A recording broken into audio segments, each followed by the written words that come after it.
எங்களின் உயிருக்கு மேலாக நாங்கள் நேசிக்கின்ற எங்களின் அன்பு உறவுகள் அனைவருக்கும் வணக்கம்.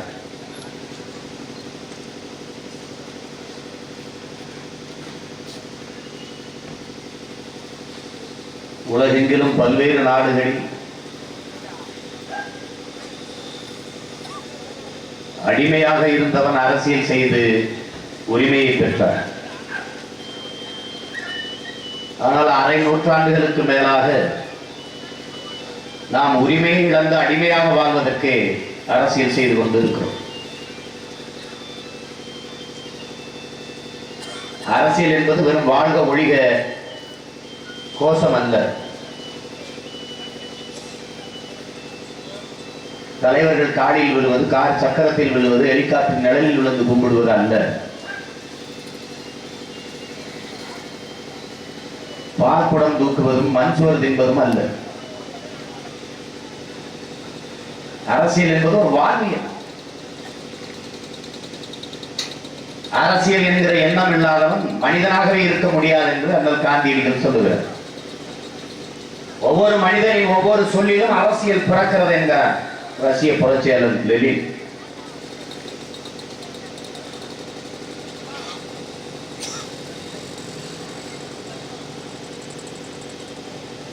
அரசியல் என்பது மக்களின் மீது அதிகாரத்தை செலுத்துகிற விவகாரம் அல்ல. அது மக்களுக்கு ஆற்றப்படுகிற தொண்டு என்கிறார் எங்கள் உயிர் தலைவன் மேதகுவே பிரபாகரன் அவர்கள். அரசியல் என்பது முழுக்க முழுக்க மக்களுக்கான சேவைதான் என்கிறார் பெருந்தலைவர் காமராஜர் அவர்கள். அரசியல் என்பது அனைத்து உயிர்களுக்குமான தேவையும் அதை நிறைவு செய்யும் சேவையும் தான் என்ற உணர்வோடு புரிதலோடு உங்கள் பிள்ளைகள் இந்த பணியை செய்ய வந்தோம். இங்கே தேசிய புலவரமான் மரத்தமிழ் வேந்தன் அவர்கள் குறிப்பிட்டது போல 50,000 ஆண்டுகளுக்கு மூத்த ஒரு நீண்ட நெடிய பெருமை கொண்ட தமிழர் என்கிற இனத்தின் மக்கள் நாம். உலகத்தில் எல்லோரும் அவரவர் தாய்மொழியில் பேசிக் கொண்டிருக்கிறார்கள். நாம் அந்த மொழிகளின் தாய்மொழியில் பேசிக் கொண்டிருக்கிறோம். உலகில் பல்வேறு மொழிகளுக்கு தாய்மொழியாக எமது தாய்மொழி தமிழ் இருக்கிறது. தமிழ் என்பது ஒரு மொழி மட்டுமல்ல. தமிழர்களுக்கு தமிழ் என்பது உயிர், அது முகம், அது முகவை, அது அடையாளம். பேசிக்கொண்டிருக்கிற சீமான் என்ன சாதி, என்ன மதம் யாருக்கும் தெரியல, அது தெரியாது. ஆனால் என் வாய் வழியே வருகிற என் தாய்மொழி தமிழ் என்னை அடையாளப்படுத்துகிறது. நான் தமிழன் என்று என் அடையாளம், என் முகம், என் முகவை. என் முகம் சிதைந்து நான் இறந்தால் என் பிணத்தை யாராலும் அடையாளம் காட்ட முடியாது. அப்படி என் மொழி சிதைந்து அழிந்தால் என் இனத்தை யாராலும் அடையாளம் காட்ட முடியாது. தமிழ் எங்கள் உயிருக்கு நேர். அந்த தமிழ் என்ப தமிழ் எங்கள் உயிருக்கு நேர் என்று பாடுகிறார். தமிழுக்கு அமுதென்று பேர் என்று பாடுகிறார் புரட்சி பாவலர். ஏன் தமிழுக்கு அமுது என்று பேர்? தமிழ் தமிழ் தமிழ் தமிழ் தமிழ் தமிழ் என்று வேகமாக சொல்லிக் கொண்டு போனால் அது அமிழ்ந்து அமிழ்ந்து அமிழ்ந்து என்று அமிழ்ந்து அமிழ்ந்து அமிழ்ந்து என்று வேகமாக சொல்லிக் கொண்டு போனால் அது தமிழ் தமிழ் என்று வரும். எனவேதான் தமிழுக்கு அமுதன் என்று பேர். அந்த தமிழ் என்ப தமிழ் எங்கள் உயிருக்கு நேர் என்று பாடலாம். தமிழர் என்று ஒரு இனம் உண்டு, தனித்தே அவருக்கு ஒரு குணம் உண்டு. அமிழ்தம் அவரது மொழியாம், அன்பே அவரது வழியாம் என்று நாமக்கல் கவிஞர் பாடுகிறார். அன்பு வழி, அறத்தின் வழி என்ற அவரவர் கூட்டம் தமிழர்கள். அறத்தின் வழி என்று ஆட்சி செய்த மறவர் கூட்டம்.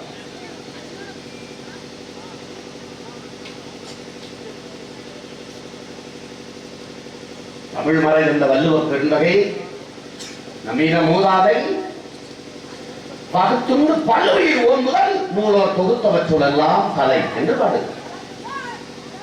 எல்லா உயிருக்கும் உணவளிக்க சொல்றார். பிறப்பு ஒக்கும் எல்லா உயிருக்கும் சிறப்புவா செய்துளில் வேற்றுமையான் என்று பாடுகிறார். உலகம் தழுவி நேசித்து நின்ற மாந்தர் கூட்டம் தமிழர். கம்பன், கபிலன், வள்ளுவன், இளங்கோ எல்லாரும் உலக என்று உலகம் தழுவி நேசித்து பாடிய பெருமக்கள். நமது அருமை பெரும்பாட்டன் கணியன் பூங்குன்றான் யாதும் ஊரே யாவரும் கேளீர் என்று பாடு. உலகம் முழுவதும் எனது, வாழ்கிற எல்லோரும் எனது உறவினர்.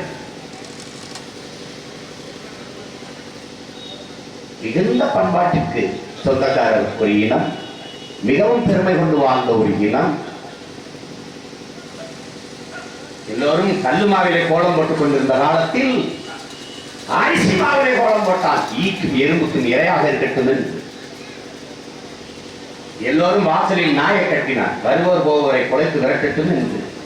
தமிழன் திண்ணையை கட்டினார், வருவோர் போவரெல்லாம் விருந்துண்டு ஓய்வெடுத்து செல்லட்டும் என்று. மாண்புமிக்க ஒரு இனத்தின் மக்கள். இந்த இன்னரும் தாய்மொழி தமிழ் மொழி செத்து போனது. தமிழர் நாட்டில் தமிழ் படிக்க, எழுத, பேச வாய்ப்பில்லை.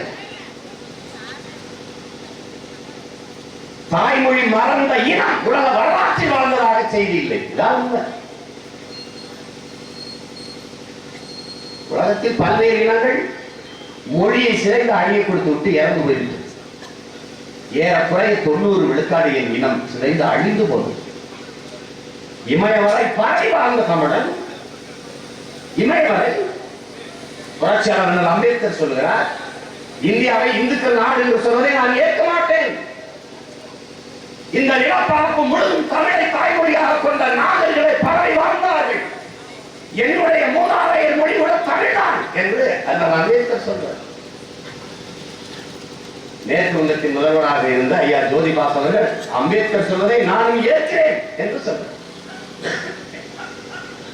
இமயவரை பரவி வாழ்ந்த தமிழன் இமயத்தில் கொடிய நட்டான், இமயவரம்பன் நெடுஞ்சேரலாதன் என்றால் ஊரா நாட்டில் ஓடி போய் கொடிய நட்டானா? இல்ல, அங்கிருந்து கல்லெடுத்து வந்து எங்கள் அருமை பெரும்பாட்டி கலைக்கு கோயில் கட்டினால் செங்குட்டுவன் என்றால் ஊரா நாட்டில் கல்லெடுத்து வந்துக்க முடியுமா? இமயவரை பரவி வாழ்ந்த தமிழன் குறுகியது, ஒடுங்கியது, ஓரம் போனது எப்படி? தாய்மொழி சிதைந்து அழிந்தது, குறுகி போனார். தமிழோடு சமஸ்கிருதம் கலந்து பேசினார். 1800 ஆண்டுகளுக்கு முன்னாடி தெலுங்கு, 1800 ஆண்டுகளுக்கு முன்னாடி கன்னடம், பிறகு துளு, வெறும் 500 ஆண்டுகளுக்கு முன்னாடி சேர பாட்டனின் பிள்ளைகள் மலையாளம் பேசிக்கொண்டு மலையாளிகளாக மாறிப்போனார். சோறு என்ற தூய தமிழ் சொல் இருக்கும் போது சாதம் என்று பேசினோம். மிளகுச்சாறு என்ற தூய தமிழ் சொல் இருக்கும் போது ரசம் என்று பேசினோம். மகிழ்ச்சி என்ற நல்ல தமிழ் சொல் இருக்கும் போது சந்தோஷம் என்று பேசினோம். எல்லாம் முடிந்து தாய்மொழி சிதைந்து அழிந்து போனது. இப்போ ஏறக்குறைய 95 விழுக்காடு தமிழோடு ஆங்கிலம் கலந்து பேசிக் கொண்டிருக்கும். டீ சாப்பிடுவோம், டிஃபன் சாப்பிடுவோம் என்று பேசிக்கொண்டு, எது தமிழ் எது ஆங்கிலம் என்று தெரியாமல் பேசிக்கொண்டு, ஒரு இடத்திலே சாலையிலே வழி கேட்டால் நேரா ஸ்ட்ரைட்டா போங்க, லெப்ட்ல கட் பண்ணுங்க, ரைட்ல டர்ன் பண்ணுங்க, குட்டிச்சோறு வரும், முட்டிச்சாங்க என்று சொல்றான். வழி சொல்ற நேரா செல்லுங்க, இடதுபுறம் திரும்புங்க, வலதுபுறம் திரும்புங்க சொல்ல முடியாதா? நாக்கு சுருக்கிக்கிறமா? முடியும், ஆனால் சொல்வதில்லை தமிழ். கேட்டா பழகிச்சுங்க.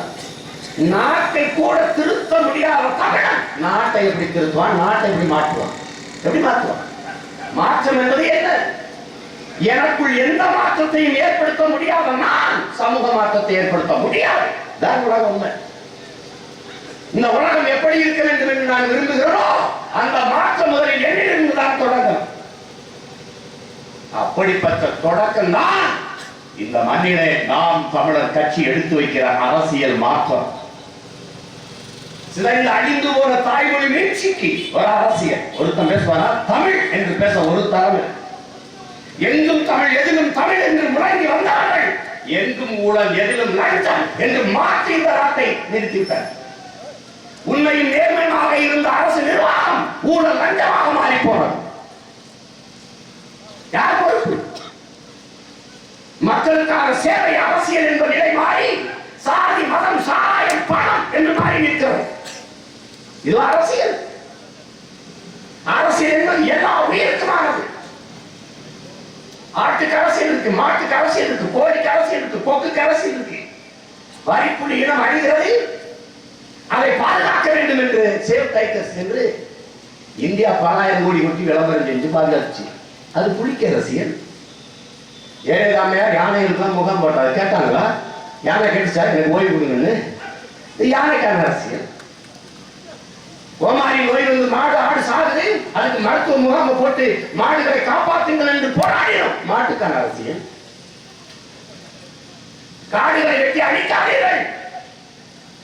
காடு நமக்கு உயிர், மரம் நமக்கு உயிர் என்று காடுகளை அழிக்கக்கூடாது என்று போராடுறோம். காடுகளுக்கு செல்லும் போது சீரட்டை பிடிச்சிட்டு போட்டாதீங்க, காடு எரிந்துவிடும் என்று பலகை எழுதி வச்சு தடுக்கிறோம். நெகிழி தாள்களை பாலித்தீன் பைகளை போட்டு விடாதீர்கள், அதை வரையாடோ மானோ சாப்பிட்டு விட்டு சென்று விடும் செமிக்காது என்று எழுதி வைக்கிறோம். அது மானுக்கான அரசியல், அது அந்த ஆட்டுக்கான அரசியல், அனைத்து உயிர்களுக்குமான அரசியல். தெருவில் ஒரு நாய் அடிக்க முடியாது, அதை காக்கிறதுக்கு அங்க வனவனுக்கு காப்பது இருக்குது. ப்ளூ கிராஸ் ஒரு அமைப்பு வச்சிருக்கா. நாய்க்கான அரசியல். அடிக்காதீங்களா, உன்னை கடிக்க வந்தாலும் அடிக்காதீங்களா. அரசியல் எல்லா உயிர்களுக்குமானது. அந்த அரசியலில் சாதி மத கடவுள் உணர்வு கலக்கக்கூடாது.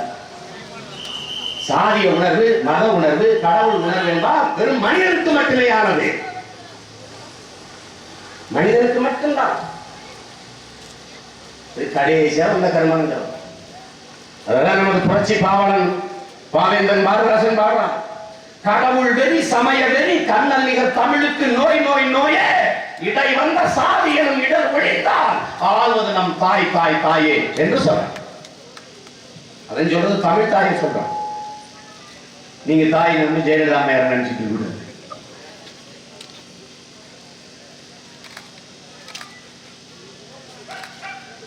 அப்படி ஒரு மாற்றம். தமிழ் மீட்சியே தமிழர் எழுச்சி என்கிறார். மொழி ஞாயிறு தேவையே பாவாங்க. சிதைந்து அழிந்து இருக்கிற எங்கள் அன்னை தமிழை மீட்சியுற வைப்பது கடமை, ஒவ்வொரு தமிழ் பிள்ளையும் கடமை. மணக்க வரும் தென்றலிலே புரிதா இல்லை, தோப்பில் நிழலா இல்லை, தனிப்பெரிதாம் துன்பம் இது தமிழகத்தின் தமிழ் தெருவில் தமிழ்தான் இல்லை என்று வருந்தி பாடினார் புரட்சி பாவலன் பாரதிதாசன். ஆனால் இன்று வர இந்த பாட்டை படிச்சவன் பேசுனத எங்க இருக்கு? நாடு தமிழ்நாடு, தமிழருக்கும் தமிழுக்கும் இது சுடுகாடு. கடத்தெருவில், வணிக நிறுவனங்கள், வழக்காட்டு மொழியாக, பண்பாட்டு மொழியாக, பயன்பாட்டு மொழியாக, ஆட்சி மொழியாக, அதிகார மொழியாக எந்த இடத்தில் தமிழ் இருக்கிறது? எல்லாம் முடிச்சு. தமிழர்கள் தங்களை தமிழர்கள் என்றே கருதல. இவருக்கு மொழி பற்று இனப்பற்று கிடையாது, மொழி பெருமை இனப்பெருமை கிடையாது, சாதி பற்று மதப்பற்று தான் இருக்கிறது. சாதி பெருமை மதப்பெருமை திட்டமிட்டு ஊட்டப்பட்டது இவனுக்கு. தமிழன் மொழி பெருமை இருக்கா? மொழி பெருமை இருக்கா? எங்க? சாக்ரட்டிஸ் சொல்றான், பிறர் குறை காண்பவன் அரை மனிதன், தன் குறை காண்பவன் முழு மனிதன் என்று ஒரு கிரேக்க ஞானி, ஒரு தத்துவ ஞானி சாக்ரட்டிஸ் சொல்றான் என்று புகழ்ந்து பேசுறோம். அவன் பரம்பரையை கருவாவதற்கு முன்பு எங்கள் பாட்டன் தள்ளுவ பெருந்தகை ஏதிலார் குற்றம் போல் தம் குற்றம் காண்கிற்கு பின் தீதுன்றோம் மண் உயிருக்கு என்று பாடுறார். எது ஒன்றையும் சந்தேகி மார்க்ஸ். ஏன் என்ற கேள்வி எதற்கும் கேட்பாய், எப்படி என்ற விளக்கம் யாவற்றுக்கும் எழுப்புவாய் சாக்ரட்டிஸ். இதெல்லாம் பெரிய தத்துவ ஞானி மேலே நினைச்சு கொண்டிருக்கிறோம். எந்த பாட்டை எப்பொருள் யார் யாருவாய் கேட்பினும் அப்பொருள் மெய்ப்பொருள் காண்பது அறிவுன்றான். இவங்கெல்லாம் அப்ப பிறக்கவே இல்லை, இவங்க பரம்பரையே கிடையாது. திட்டமிட தவறுகிற போது தவறு செய்ய திட்டமிடுகிறோம். ஒரு பேரறிஞன் சொன்ன தத்துவம். எண்ணி துணிக கர்மம் துணிந்தவன் எண்ணுவோம் என்பதை இழுத்து என்கிறான் வள்ளுவர் பெருந்தகை. ஒரு அறிஞன் கிட்ட வர முடியாது. என்னைக்கு அது பெருமை விட உணர்ந்தது உண்டா தமிழன்? ஈஜிப்துல நைலரியா அணையை கட்ட போராடி தோத்து போறான். அந்த காலகட்டத்தில் ஓடி வருகிற காவிரி நீரை தடுத்து பாசனத்திற்கு பயன்படுத்தி விட முடியும். கல்லணை கட்டிய அறிவியல் தொழில்நுட்பம் வரலாறு காலத்தில் நிறுத்தி காட்டிய மன்னன். நமது குடும்பாட்டம் கையால் வளர்த்தான். பெருமைப்பட்டது உண்டா தமிழன்?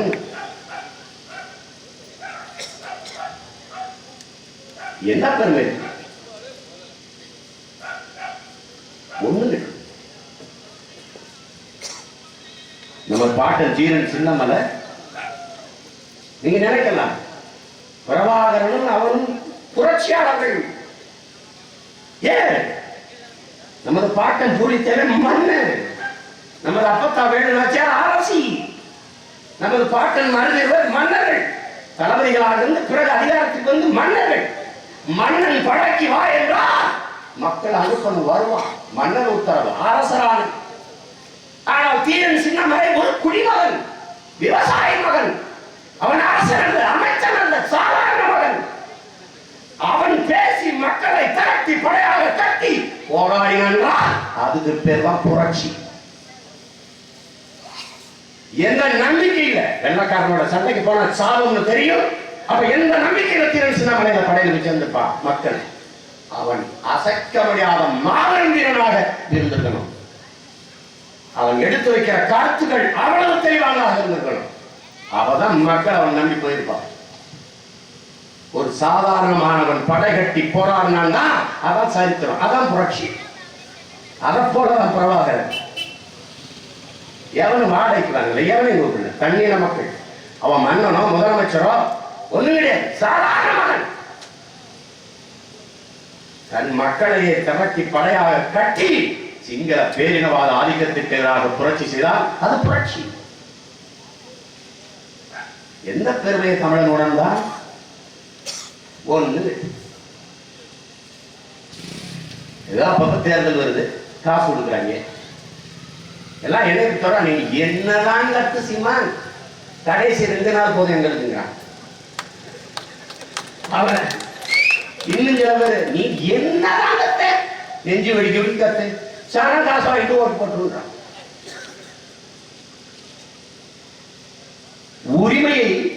உரிமையை வறுமைக்கு விற்கிற ஏழ்மை நிலையில் என் மக்களை வைத்ததுதான் குற்றமே ஒழிய காசு வாங்கிட்டு ஓட்டு போடுறது மக்களின் குற்றம் அல்ல. அவனுக்கு தெரியுது. அரசு ஒரு வேலையை கொடுக்குது, 100 நாள் வேலை திட்டம், 100 நாள். அதுக்கு 100 ரூபாய் தான் திட்டம், 100 நாள் தான் வேலை. அது என்ன வேலைன்னு கேட்கக்கூடாது. இதை வெட்ட போறவனா, கொலை வெட்ட போறவனா.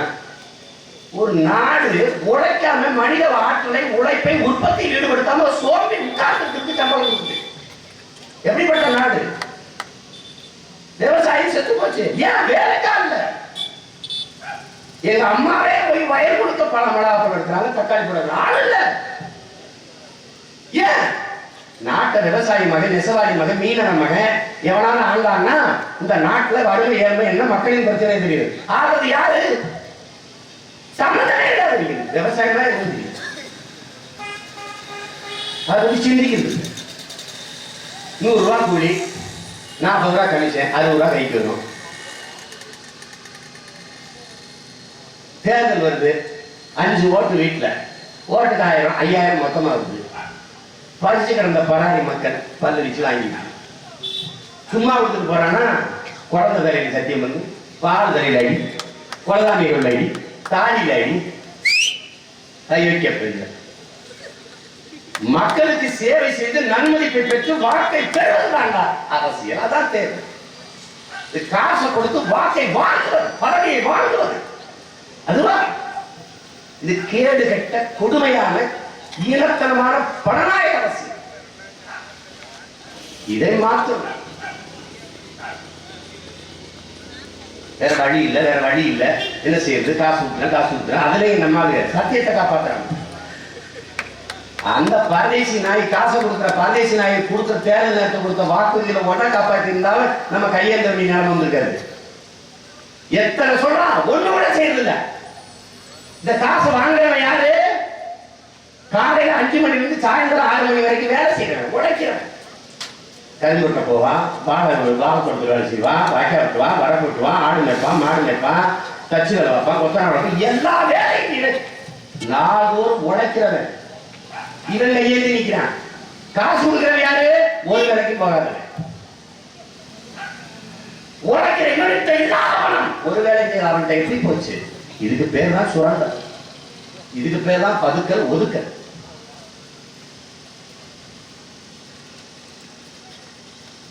அது என் மக்களுக்கு புரியல. எல்லாம் கேட்கும் போது நல்லா இருக்கு, அது கடைசி நேரத்தில் காசை நீட்டினவொன்னு முடிஞ்சிருக்கு. அது சத்திய வேந்தர்கள் எங்க மக்கள் என்னப்பா செய்யறது, சத்தியம் பண்ணி கொடுத்துருக்கானப்பா. அதுல ஒரு தர்மம் வச்சிருக்கான், 2 கட்சிக்கு திமுக வேண்டாம் அதிமுக வாங்கிட்டான். சரி ஓட்டுக்கு 2000, சரி அவனுக்கு 3 ஓட்டை போட்டு விட்டுரு, இந்த பக்கம் இது ஓட்டுக்கு 1000, 2 ஓட்டை போட்டு விட்டுரு. ஓட்டுக்கு 1000 கொடுத்தேன், ஆளுங்கட்சி 500 கொடுத்தேன், எதிர்கட்சி புனிது வாழ்க்கை ஜனநாயகம்.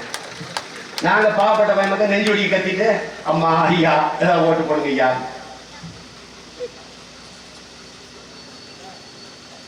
என்னவோ ஒண்ணு நடந்து கொண்டிருக்குது நாட்டுல. என்ன இருக்குங்க, ஆறு இருக்கா, ஏரி இருக்கா, குளம் இருக்கா, மலை இருக்கா, மண் இருக்கா, எல்லாம் தின்னுட்டா, எதுவும் இல்லை. மணல் எப்படி உருவாகுது, மணல் எப்படி உருவாகுது? மலைகள்ல சோலை காடுகள் இருக்கு, புற்கள் இருக்கு.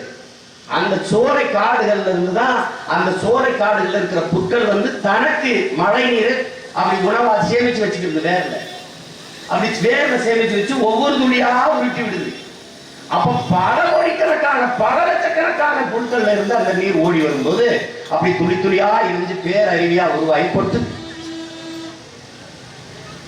அப்ப அந்த மாதிரி கொட்டுகிற அந்த அருவி ஓடி வருகிற போது அங்கங்கே இருக்கிற சிறு சிறு கற்களை பாறைகளை உருட்டிக்கிட்டு வருது. அது உருட்டிட்டு வரும்போது அந்த பாறை கற்கள் ஒன்னோட ஒண்ணு மோதி மோதி உரசி சிறு சிறு துகள்களால் நொறுங்கி விழுது. அப்ப அந்த தண்ணியின் ஓட்டத்தில் அப்படி ஓடி ஆறுல அப்படி படிக்கிறது. அதுதான் மணல். அரை அங்குலம் ஆற்று மணல் உருவாக 100 ஆண்டுகள் ஆகுங்க. 100 ஆண்டு அரை அங்குலத்துக்கு. ஆனா நீ 30 அடி 40 அடி ஆளா அழிட்டு போற மண்ணை. எல்லா காசு கேட்டா மண்ணு தானேங்கிறான். அது மண்ணல்ல, மண்ணல்ல. என் அன்பிற்குரிய சொந்தங்களே, நம் தேசம் இந்த மண்ணில ஒருபடி மண் அந்நியனுக்கு அடிமையாகிவிடக் கூடாது என்பதற்காகத்தான் நம்ம அருமை பெரும்பாட்டன் போராடி தூக்குல தொங்குறான் தீரன் சின்னமலர். இதை மறந்து கூடாது. அழிக்கொண்டிருக்கிற லட்சக்கணக்கான கோடி கட்டணம் இல்லை, ஏன் அதிகாரம் இல்லை. யார் அழிவிக்கிறார்? ஆட்சியில் இருக்கிறவனே அழிவிக்கிறார். ஒரு ஆறு உயிரோட எல்லாம் கொண்டுட்டான், அதுக்கு வித்து தின்னாச்சு. இதே அம்மையார் ஜெயலலிதா இங்க பேசும்போது கரூர்ல ஆற்று மணலை அள்ளி வைப்பவர்கள் மேல குண்டாஸ் பாயுங்க. ஆற்று மணலை அள்ளி வைக்காதீங்க போராடுகிற மக்களின் மீது தான் தடியடியும் குண்டா சட்டமும் போடப்படுதே ஒழிய தேவை. ஏன்னா அந்த அம்மா அவங்க இங்க ஆள் தான் மாறுமே ஒழிய ஆட்சி மாறல. உங்க பிள்ளைகள் என்ன கனவு ஆள் மாற்றமோ ஆட்சி மாற்றமோ அல்ல, அடிப்படை அமைப்பு அரசியல் மாற்றம். மொத்தமா மாற்றுவது, புரட்சி போடுது, தலையில் மாற்றம். அதான் புரட்சி. மேல இருக்கிறது கீழே கீழே இருக்கிறது மேல இருக்கு. நேற்று இருந்தது இன்னைக்கு இருக்காது, இன்னைக்கு இருக்கு நாளைக்கு இருக்காது. அதுக்கு பேர் தான் புரட்சி. எல்லாத்தையும் மாற்று. இந்த நாட்டையே வேற புதிய நாடாக படைக்க வேண்டிய தேவை. எல்லா மலைகளும் கல்பாரியா வெட்டி ஏற்றிட்டாங்க. என் அன்பிற்குரிய சொந்தங்கள்கிட்ட நான் கேட்கிறேன், என் காட்டை வெட்டி அழிச்சிட்டேன், நான் நட்டு வளர்த்து வச்சுட்டு போவேன் என் பிள்ளைகளுக்கு. என் நீரை உறிஞ்சி வித்துட்டேன், அதை தடை செஞ்சுட்டு நாளைக்கு நான் நீர்த்தேக்கங்களை உருவாக்கி நீரை சேமிச்சு வச்சுட்டு போவேன். ஆனா மலையை மணலையை நான் எப்படி உருவாக்குவேன்? யார் உருவாக்க முடியும்? யாராவது யோசிச்சு பார்க்கணும்டா? ஒண்ணு, மண்ணில் இருக்கிற வளங்கள் மக்களுக்கானது தானே. மண்ணின் வளங்கள் மக்களுக்கானதாக இல்லாமல் தனிப்பெரும் முதலாளிகளுக்கானதாக மாறியது எப்படி? எப்படி வந்துச்சு? எல்லாத்தையும் தனி முதலாளிகளுக்கு அள்ளி வித்துக்க சொல்லிட்டு கமிஷனை மட்டும் வாங்கிட்டு இருக்கிற அரசு சாராயத்தை வித்து அதன் மூலம் வருமானத்தை வச்சு அரசாங்கத்தை நடத்தி கொண்டு 26,500 கோடி. இந்தியாவின் பொருளாதாரம் சந்தை பொருளாதாரம், தமிழ்நாட்டின் பொருளாதாரம் சாராய பொருளாதாரம். நிதி நெருக்கடியில் இருக்கான் அரசு. மின்துறைக்கு மட்டும் 1 லட்சம் கோடி கடன். யாரும் மின் கட்டணம் கட்டல. எப்படி கடன் வந்துச்சு? எப்படி கடன் வந்துச்சு?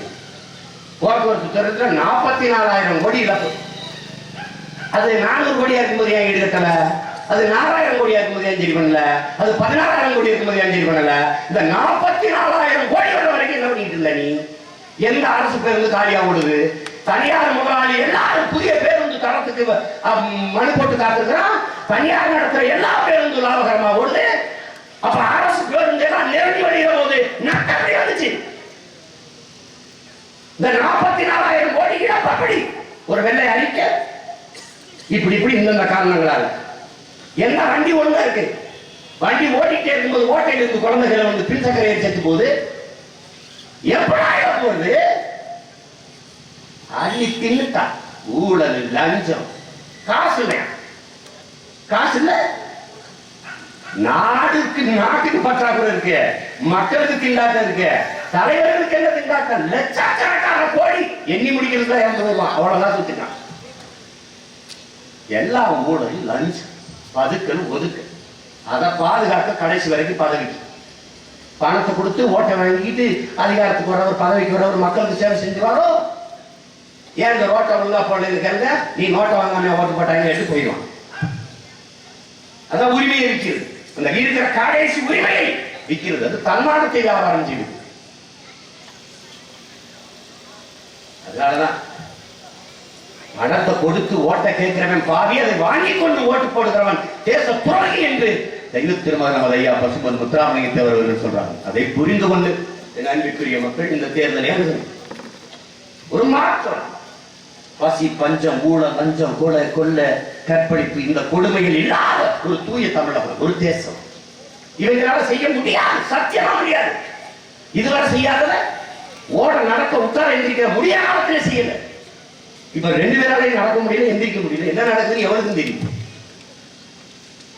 ஆஸ்பத்திரிக்கு போறோம், பார்க்கிறோம், அந்த அறையில தான் இருக்கிறாங்க. என்ன நடக்குது இல்லை. முன்னேறிட்டாங்க, இப்ப வந்துருவாங்க, அப்புறம் வந்துருவாங்க.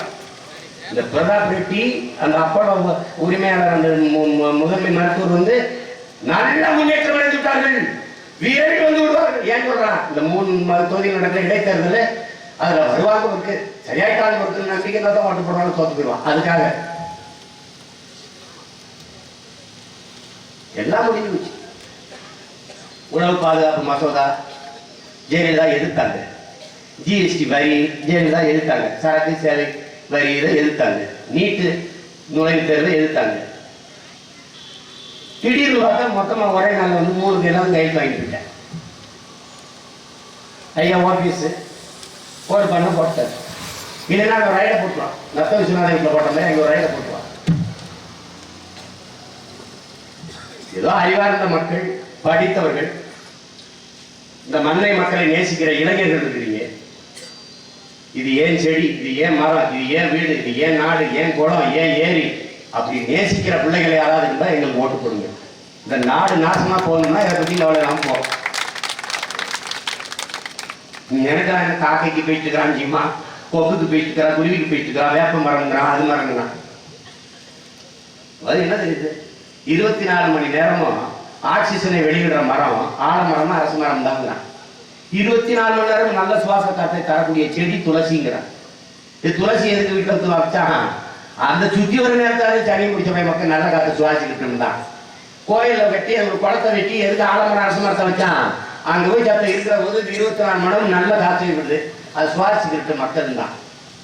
வேப்ப மரம் பகல்ல நல்ல காற்றை விடும், ஆக்சிஜனை கொடுக்கும், இரவு கார்பன் டை ஆக்சைடை விட்டுரும், அது நச்சு காற்று. அதனால வேப்ப மரத்தை ராத்திரில படுத்தா வேவிச்சு கொடுன்னு அம்மா அப்பா சொல்லி வீட்டுக்குள்ள படுத்து விட்டுருவாங்க. இது அறிவியல். இதை சொல்லித்தர மாட்டாங்க. நாங்க ஏன் பேசுறோம்? உங்க பிள்ளைய நீங்க பெத்துட்டீங்க, படிக்க வச்சுட்டீங்க, இவங்களை எங்க உயிருக்கு மேல நாங்க நேசிக்கிறோம், பேரன்பு கொண்டு நேசிக்கிறோம். அதனால ஓடி ஓடி வந்து கத்துறோம். காக்கை இல்லை, கொக்கு இல்லை, குருவி இல்லை, சிட்டு இல்லை, மைனா இல்லை, யானை இல்லை, புலி இல்லை, கழுகு இல்லைன்னா நாளைக்கு நாமளும் இல்லை. நாம மனிதன் மட்டும் தனித்து உலகம் இல்லை, எல்லா உயிர்களும் சேர்த்துத்தான் உயிர் உலகம்.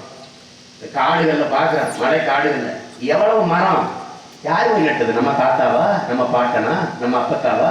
இல்ல, பறவைகள் நட்டது. அதுக்கு உரம் போட்டது யாரு? நம்மள போய் பாட்டம் பாச 60, 20 பொட்டாசியம் சேர்ப்பட்டா போட்டோம். அதுவே மரங்கள் தன்னுடைய இடையை வேறு உடுத்து அதுவே உரமாய் கொண்டது. அங்க யானை, புலி, கரடி, இதனுடைய கழிவுகள் அதெல்லாம் உரமாயிருக்கு. பறவைகள் நட்டு வளர்த்த மரத்தை இவன் வெட்டியிருக்கிறான். லட்சக்கணக்கான கோடிகளுக்கு வெட்டி வித்து நாசம். ஒரு மனிதனுக்கு 422 மரம் இருக்கணும்ன்றான். ஒரு மனிதனுக்கு சுவாசிக்க நல்ல காற்று வர, ஒரு கார் வெளியிடுற நச்சு புகையை கட்டுப்படுத்த 6 மரங்கள் இருக்கணும்ன்றான். 6 மரம். எத்தனை லட்சம் கார் ஓடுது, எவ்வளவு மரம் இருக்கு? இந்த தெருவில் எவ்வளவு வாகனம் போகுது, எத்தனை மரம் இருக்குன்னு பாத்துக்க. 422 மரம். நமக்கு 28 மரம் தான் இந்தியாவில் இருக்கு. அதை வளர்க்கறதுக்கு, வளர்த்தெடுக்கிறதுக்கு எந்த முயற்சியாவது இந்த தேசம் பண்ணுதா? இல்லை. சாலையின் இருபக்கமும் தேசிய நெடுஞ்சாலை என்று சாலையின் இருபக்கமும் இருந்த பெரிய பெரிய மரங்களை எல்லாம் வெட்டி நாசம் பண்ணிட்டு சாலைக்கு நடுவாக அரைச்செடி வச்சு போயிட்டா. ஏன் அரைச்சு திரும்பி சாப்பிடுறாங்க. தொலைக்காட்சி திரும்பினா எல்லாம் 30-40 வயசு அதை தாண்டி இளைஞர் பெரியவங்களா வந்துட்டு எனக்கு சுவாச கோளாறு இருந்துச்சு, மூச்சு திணறல் இருந்துச்சு, பங்கஜ் கஸ்தூரி சாப்பிட்டு சரியாயிடுச்சு. நீ எல்லா பேரும் பங்கஜ் கஸ்தூரியோட தான் தெரிய போறான். என் மரம் என்ன குடிக்க நீர் இருக்கா, படிக்க கல்வி இருக்கா, படிச்சா வேலை இருக்கா, சாப்பிட சோறு இருக்கா? விவசாயி செத்துக்கிட்டு இருக்கான். செய்தி நாளைக்கு சோறுலாம நீ சாக போற, அதுக்கு எச்சரிக்கை, முன்னறிவிப்பு.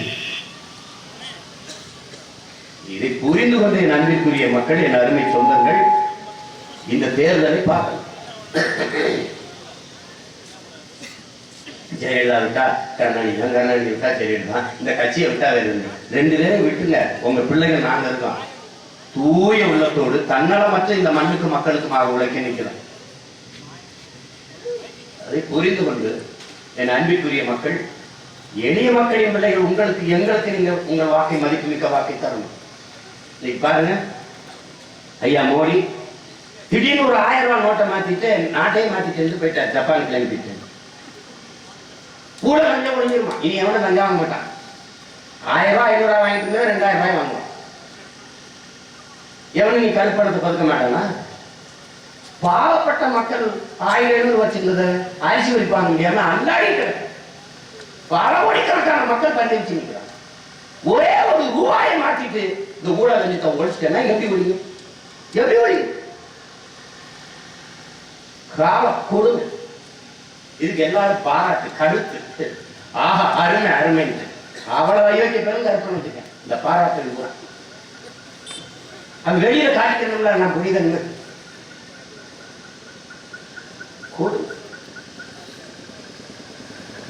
காவிரி மேலாண்மை வாரியம் அமைக்க துப்பு இல்லை, காவிரியில தண்ணி விட்டு தரதுக்கு துப்பு இல்லை.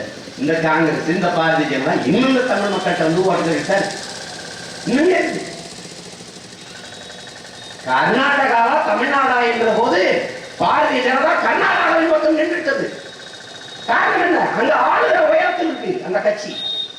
இப்போ எதிர்கட்சியா இருக்கு. அடுத்த தேர்தல் ஆளுங்கட்சியாக குடிக்குது.